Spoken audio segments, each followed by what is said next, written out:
Jhansi serial episode 186 25th August 2025 ఏం జరిగిందో చూద్దాం. ఝాన్సీ రాణి ఒక చెట్టు కిందకి వెళ్తారు. ఝాన్సీ చెట్టు కింద టేబుల్ మీద కూర్చుంటది. రాణి ఇక్కడ కూర్చున్నావు ఏంటక్క అని అడిగితే కొద్దిసేపు ఇక్కడ కూర్చొని వెళ్దాం రాణి అని అంటే ఇద్దరు చెట్టు కింద కూర్చుంటారు. ఝాన్సీ ఆలోచిస్తూ ఉంటుంది. ఒక ఆవిడ ఏడుస్తూ నాకు పుట్టిన ఆడబిడ్డని పొత్తిళ్ళలో నుంచి ఎత్తుకుపోయాడమ్మా ముదనష్టపోడు. దావఖానా వాళ్ళు నా భర్త మీద కేసు పెట్టారమ్మా బిడ్డని ఎత్తుకుపోయిండు అని. ఆడబిడ్డని ఏదో చెత్త కుండీలో పడేసి ఎక్కడికో పారిపోయిండంట అంటూ ఏడుస్తుంది.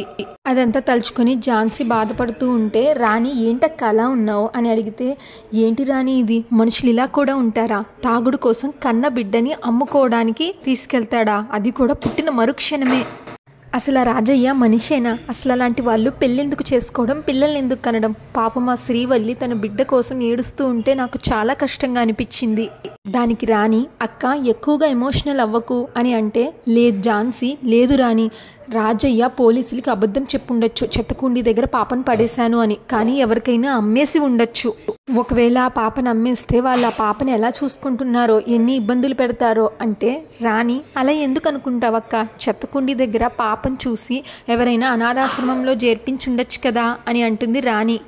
అప్పుడు ఝాన్సీ నేను అక్క అనాథాశ్రమంలోనే పెరిగాము.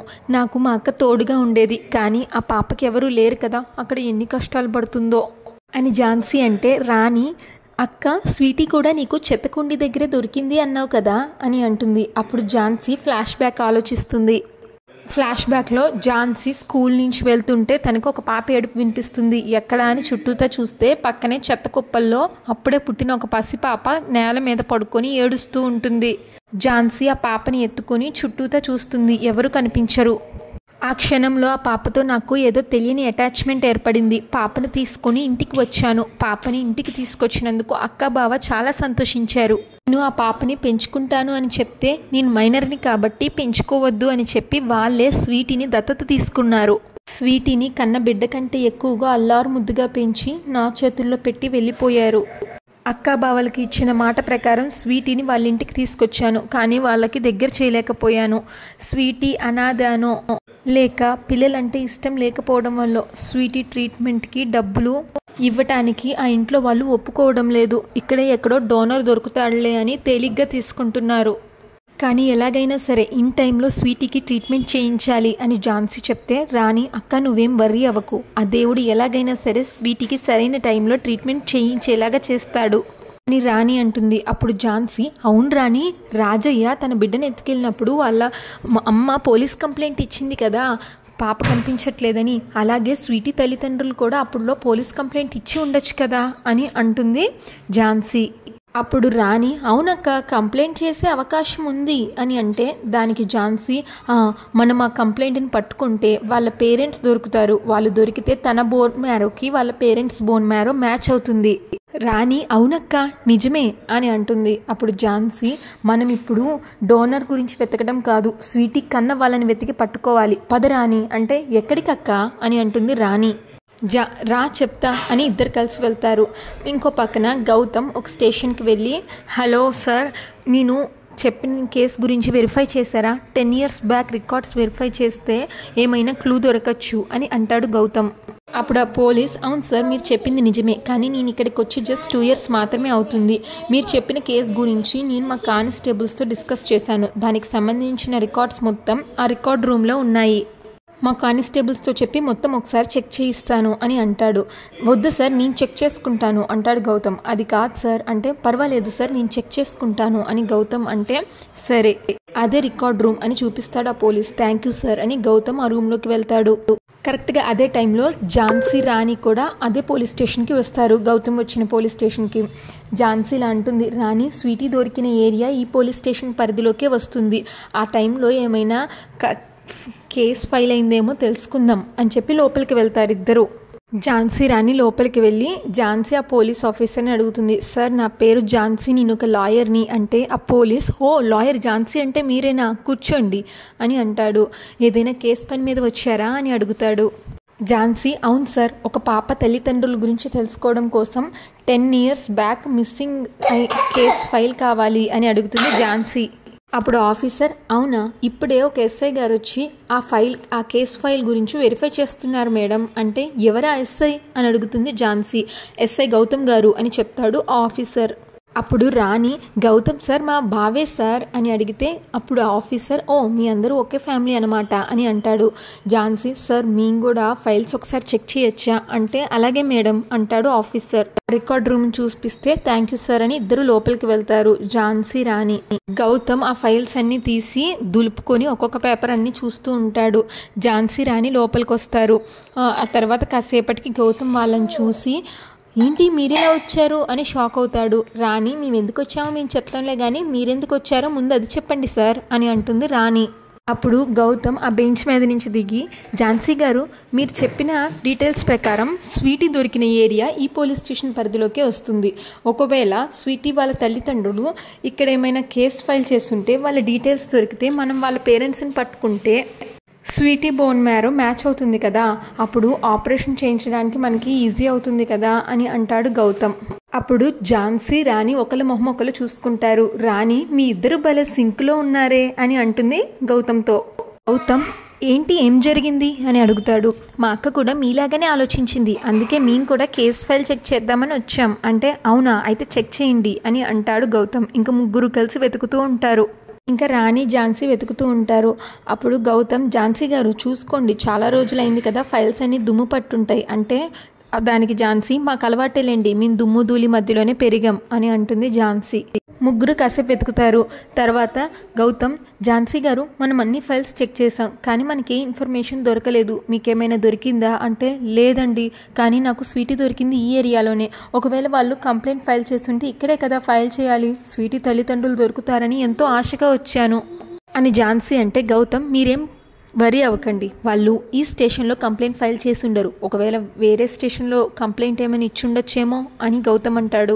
నేను సిటీలో ఉన్న అన్ని పోలీస్ స్టేషన్స్కి కేసు గురించి ఎక్స్ప్లెయిన్ చేసి ఇన్ఫర్మేషన్ కనుక్కుంటాను అని గౌతమ్ అంటే, ఝాన్సీ అలాగేనండి కొంచెం ఫాస్ట్గా కనుక్కోండి ఎందుకంటే మనకు కొంచెం తక్కువ టైం ఉంది అని అంటుంది ఝాన్సీ.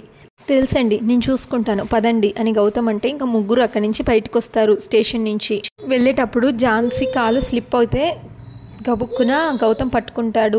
అప్పుడు రాణి, వావ్ స్టిల్ అదిరిపోయింది అంటే గబుక్కున వదిలేస్తాడు. ఇంకా ఝాన్సీ రాణితో, రాణి ఏంటో కొంతమంది అబ్బాయిలు పెళ్లి సంబంధం వచ్చినా కానీ పక్క చూపులు దిక్కులు చూస్తూ ఉంటారు అని అంటుంది ఝాన్సీ రాణితో. గౌతమ్, ఝాన్సీ గారు మీరెవరి గురించి మాట్లాడుతున్నారు అంటే, మీ గురించి అయితే కాదులేండి అని ఝాన్సీ అంటుంది. లేదు మీరు నా గురించే మాట్లాడుతున్నారు అంటాడు గౌతమ్.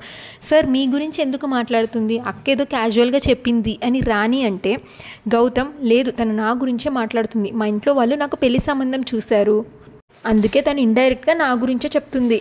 అప్పుడు రాణి, అవునా మరి మీరు పెళ్ళికి ఒప్పుకున్నారా అని అడుగుతుంది గౌతమ్ని. దానికి ఝాన్సీ, ఒప్పుకోవడమే కాదు వాళ్ళ ఇంట్లో వాళ్ళకి నచ్చిన అమ్మాయినే పెళ్లి చేసుకుంటాను అని ప్రామిస్ కూడా చేశారు అని అంటుంది ఝాన్సీ రాణితో. అప్పుడు రాణి, సార్ మీరు ఇలా చేస్తారు అని అనుకోలేదు అని అంటుంది. ఝాన్సీ, నువ్వే కాదు ఎవ్వరూ అనుకోనుండరు, అయినా తను కూడా అందరిలాంటి అబ్బాయే కదా అని ఝాన్సీ అంటుంది. అప్పుడు గౌతమ్, ఏంటండి నీ ఉద్దేశం, అబ్బాయిలు మోసం చేస్తారు అనా అంటే, చిచి అలా ఏం కాదు అని ఝాన్సీ అంటే, మరెందుకు పెళ్లి సంబంధం మ్యాటర్ వచ్చినప్పటి నుంచి నా మీద కోపంగా ఉంటున్నారు అంటే, అయ్యో రామా మీలాంటి గొప్పల మీద మాలాంటి వాళ్ళు కోపం చూపిస్తారా, మేమెంత సార్ మీరనే వాళ్ళు మేము పడేవాళ్ళం అని అంటుంది ఝాన్సీ. దానికి గౌతమ్, లేదు లేదు మీ మనసులో ఇంకేదో ఉంది అని అంటే, రాణి ఏముంది సార్ మా అక్క మనసులో అని అడుగుతుంది. దానికి గౌతమ్, నా లైఫ్లోకి వేరే ఇంకో అమ్మాయి వస్తుంది అని అనుకొని మేడం గారు చాలా జెలసీ ఫీల్ అవుతున్నారు అని అంటాడు గౌతమ్. అంటే మేడం గారికి నేనంటే ఇష్టమే కదా అని గౌతమ్ అంటే, రాణి అవునవును చాలా ఇష్టం అని అంటుంది.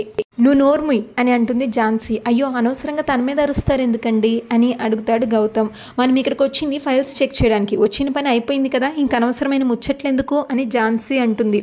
స్టార్ట్ చేసింది ఎవరు, మేము మాట్లాడుకుంటుంటే మా మధ్యలోకి వచ్చింది ఎవరు అని ఝాన్సీ అడిగితే, టాపిక్ నాది కాబట్టి నేను మధ్యలోకి వచ్చాను అని అంటాడు గౌతమ్.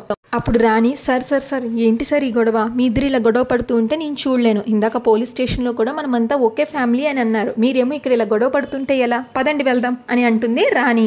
మృణాల్ని ఫోన్ నొక్కుంటూ అటు ఇటు తిరుగుతుంది. ఈలోగా తన పిఏ పాత న్యూస్ పేపర్స్ తీసుకొచ్చి మృణాల్ని టేబుల్ మీద పెట్టి తెగ తుమ్ముతూ ఉంటాడు. మృణాల్ని ముక్కు దగ్గర ఇట్లా చేయి ఊపుకుంటూ ఉంటుంది. అని. అప్పుడు వాళ్ళ పిఏ, ఏంటి మేడం ఇది, మీ దగ్గర పనిచేస్తున్నందుకు నాకు ఒక 4 కేసులు ఇచ్చి నన్ను పైకి లేపుతారు అని అనుకుంటే ఈ పాత న్యూస్ పేపర్లు ఇవన్నీ తెప్పించి నాకు లంగ్స్ ప్రాబ్లం తెప్పించి నన్ను పైకి పంపించేటట్లున్నారు అని అంటాడు తన పిఏ. మృణాల్ని, నీ మీద నమ్మకంతో నీకు ఒక పని అప్పచెప్పాను, నేను చెప్పిన పేపర్స్ అన్ని తీసుకొచ్చావా అంటే వాళ్ళ పిఏ, తీసుకొచ్చాను మేడం, ఒకటి కూడా మిస్ చేయలేదు అని అంటాడు. మృణాల్ని, నువ్వు తీసుకొచ్చిన ఈ పేపర్స్లో చాలా ఇంపార్టెంట్ ఇన్ఫర్మేషన్ ఒకటి ఉంది, నేను చెప్పిన ఇన్ఫర్మేషన్ వీటిలో దొరికితే నా సపోర్ట్తో నీకు చాలానే కేసులు వస్తాయి అని మృణాల్ని అంటే వాళ్ళ పిఏ తన మనసులో ఇలా అనుకుంటున్నాడు. ఇక్కడ జాయిన్ అయినప్పటి నుంచి ఇదే విషయం చెప్తున్నారు. సంవత్సరాలు గడిచిపోతున్నాయి కానీ ఒక్క కేసు కూడా ఇవ్వటం లేదు అని అనుకుంటాడు తన పిఏ. అప్పుడు మృణాల్ని తన పిఏ వంక చూస్తూ ఉంటుంది. ఏంటి, ఇంతవరకు ఒక కేసు కూడా ఇవ్వలేదు అని అనుకుంటున్నావా అంటే అదేం లేదు మేడం అంటాడు. కేసులు అవే వస్తాయి, ముందు నువ్వు పంచుడు అంటుంది మృణాల్ని. సరే అని ఆ పేపర్లన్నీ వెతుకుతాడు తన పిఏ. 18 సంవత్సరాలు ఒక అమ్మాయి కనబడట్లేదు అని ఉంది మేడం అంటే 18 సంవత్సరాలు 20 సంవత్సరాల అమ్మాయి కాదు, పసి పాప కనబడట్లేదు అనే న్యూస్ వచ్చిందేమో చూడు అని అంటుంది మృణాలిని. ఇంకా మృణాల్ని ఆ పేపర్స్ అన్ని తిరగేస్తుంటే ఆ న్యూస్ తనకి కనిపిస్తుంది. ఇంకా స్వీటీ నిద్రలో కలగంటుంది. తను రోడ్డు మీద పరిగెడుతూ ఇలా అరుస్తున్నట్లు, పిన్ని నన్ను వదిలేసి వెళ్ళొద్దు, పిన్ని వదిలేసి వెళ్ళొద్దు అంటూ రోడ్డు మీద పరిగెడుతూ ఉంటుంది స్వీటీ. అది స్వీటీకి కలొస్తుంది. ఆ నిద్రలో కలవరిస్తూ ఉంటుంది, పిన్ని నన్ను వదిలేసి వెళ్ళొద్దు ప్లీజ్ అంటూ. నిద్ర లెగిచి గట్టిగా అరుస్తుంది స్వీటీ, వెళ్ళొద్దు పిన్ని, వదిలేసి వెళ్ళొద్దు అని. ఈలోగా ఝాన్సీ లెగిచి, స్వీటీ ఏమైంది స్వీటీ, ఈ వాటర్ తాగు అని వాటర్ ఇస్తుంది స్వీటీకి. స్వీటీ ఏమైనా పీడకలు వచ్చిందా అని ఝాన్సీ అడిగితే, అవును పిన్ని, మీ అందరూ నన్ను వదిలేసి వెళ్ళిపోతున్నట్లు, నేను ఎంత అరిచినా మీ అందరూ ఆగకుండా వెళ్ళిపోతున్నట్లు కలొచ్చింది పిన్ని, ఇంకా ఏవేవో పీడకలలు వస్తున్నాయి పిన్ని అని అంటుంది స్వీటీ. నువ్వు ఏదేదో ఆలోచించుంటావు, అందుకే నీకల్లా పీడకలు వచ్చింది అని ఝాన్సీ అంటే, లేదు పిన్ని, నన్ను వదిలేయద్దు పిన్ని, నేను మీతోటే ఉంటాను, నాకు నువ్వు వంశీ కావాలి అని అంటే, అదేం లేదు తల్లి, మేము నిన్నెందుకు వదిలేస్తాం చెప్పు అని ఝాన్సీ అడుగుతుంది. నువ్వు లేకుండా నేను ఉండలేను పిన్ని, కలలో నన్ను ఎవరో ఎక్కడికో తీసుకెళ్తున్నారు, నాకు చాలా భయంగా ఉంది పిన్ని అని అంటుంది స్వీటీ. ఝాన్సీ, నువ్వు ఎలాంటి భయాలు పెట్టుకోవద్దు, నా నుంచి నిన్ను ఎవ్వరూ దూరం చేయలేరు, నువ్వెప్పుడు నాతోటే ఉంటావు సరేనా అని అంటుంది ఝాన్సీ. ఈ పిన్ని ఎప్పుడు అబద్ధాలు చెప్పదు కదా అని ఝాన్సీ అంటే, అవును పిన్ని అన్ని నిజాలే చెప్తావు అని అంటుంది స్వీటీ. అయితే నువ్వేం ఆలోచించకుండా ప్రశాంతంగా పడుకో అని చెప్పి ఇద్దరు పిల్లల్ని పడుకోబెడుతుంది ఝాన్సీ. ఇంకా సోమేష్ వాళ్ళ ఫ్యామిలీ అందరూ హాల్లో ఉంటారు. ధనుంజయ్ ఫోన్లో మాట్లాడతారు, మీరు వర్క్ ఆపకండి, నేను రేపు కానీ మెటీరియల్ అంతా పంపించేటట్లు ఏర్పాటు చేస్తాను అని అంటాడు. ఇంకా ఫోన్ పెట్టేస్తాడు.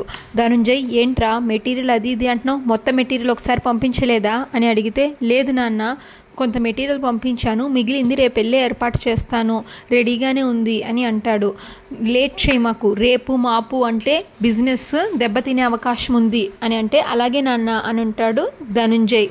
కమల సోమేష్ వైపు చూస్తుంటే, ఏంటమ్మా ఏమైనా చెప్పాలనుకుంటున్నావా, ఏంటి చెప్పు అని అంటాడు సోమేష్.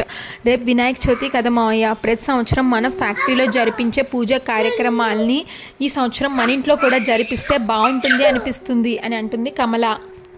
ఈలోగా మృణాల్ని వచ్చి, సపరేట్గా ఇంట్లో ఎందుకు, ఎలాగో ఫ్యాక్టరీలో పూజ జరిపిస్తున్నాం కదా అంటే పద్మ కూడా, అవునక్క, ఎలాగో అక్కడ మనం పూజలో కూర్చుంటాం కదా అని అంటుంది పద్మ. అప్పుడు కమల అంటే, మావయ్య మన ఇంట్లో ఎన్నో సమస్యలు తలెత్తుతున్నాయి, ఏ పని తలపెట్టినా ఆటంకాలు ఎదురవుతున్నాయి, అందుకే మన ఇంట్లో పూజ జరిపిస్తే దుష్టశక్తులు ఏమైనా ఉంటే అవి పోతాయి అని మావయ్య అని అంటుంది కమల. అప్పుడు సోమేష్, చాలా మంచి ఆలోచన, మన ఇంట్లో కూడా వినాయకుడి పూజ చాలా ఘనంగా జరిపిద్దాం అని అంటాడు సోమేష్. అంతటితో ఎపిసోడ్ పూర్తవుతుంది. ఇంకా నెక్స్ట్ ఎపిసోడ్ ప్రోమోలో ఝాన్సీ ఇంట్లో సోమేష్ కుటుంబంతో, మేడం మీరు అనవసరంగా ఏదేదో ఊహించుకొని మాట్లాడమాకండి అని అంటుంది. మరో పక్కన మృణాల్ని పిఏ ఆ శ్రీవల్లి రాజయ్య కుటుంబం దగ్గరికి వెళ్ళి శ్రీవల్లిని అడుగుతాడు. రాజయ్య అంటే ఎవరు అంటే, ఆ సచ్చినోడు నా భర్తే అని చెప్తుంది శ్రీవల్లి. ఆ రాజయ్య ఏమో కట్టెన్ చాట్ నుంచి చూస్తూ ఉంటాడు ఇదంతా. మృణాల్ని పిఏ శ్రీవల్లిని అడగడం. ఇంకా ప్రియాంక ఝాన్సీ కలుస్తారు. ప్రియాంక ఝాన్సీతో అమ్మాయి మీద కేసు పెడతాను అని అంటే, ఝాన్సీ ఏంటి కేసు పెడతావా అంటే, మరి ఎంత ధైర్యం, నేను ప్రేమించే అబ్బాయిని తనని ప్రేమించేలాగా చేసుకుంది. ఇంకా మృణాలిని తన పిఏ స్వీటీ వాళ్ళ నాన్నగారిని కలుస్తారు. స్వీటీ వాళ్ళ నాన్నగారితో 10 ఏళ్ల క్రితం నువ్వు నీ బిడ్డను ఎత్తుకొని ఇంట్లో నుంచి వెళ్ళిపోయావు అని పేపర్లో పడింది కదా, ఇంకో ఆ న్యూసే ఇది అని వెళ్ళి స్వీటీ వాళ్ళ నాన్నగారికి చూపిస్తారు. ఆ పేపర్లో స్వీటీ వాళ్ళ నాన్న ఫోటో ఉంటుంది. అది చూసి ఆలోచిస్తాడు స్వీటీ వాళ్ళ నాన్న. అంతటితో ప్రోమో అయిపోతుంది. ఝాన్సీ సీరియల్ రెగ్యులర్ ఎపిసోడ్ కోసం మా ఛానల్ని సబ్స్క్రైబ్ చేసుకోండి. ఈ ఎపిసోడ్ పైన మీ అభిప్రాయాన్ని తప్పకుండా కామెంట్ చేయండి. Thanks for watching. Please subscribe and support to our channel.